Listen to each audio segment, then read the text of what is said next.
মেষের এই সালটা কেমন যাবে এই বছরটা? এই যে বছর সালটাতে মেষ রাশির জন্য যেহেতু শনি 7.5 29 মার্চ থেকে শুরু হচ্ছে, মার্চ থেকে, তো মেষ রাশির জন্য একটু কষ্টদায়ক হবে, এদের মধ্যে একটু বিচলিত ভাব দেখা দেবে।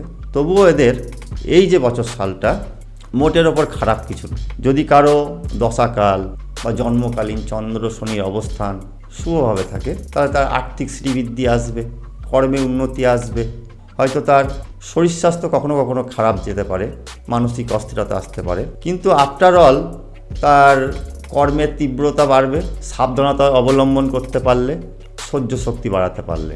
তো মেষ রাশির জন্য এই যে বছর সালটা ভয় পাওয়ার মতো কিছু বছর নয়, এমনি ভালোই যাবে।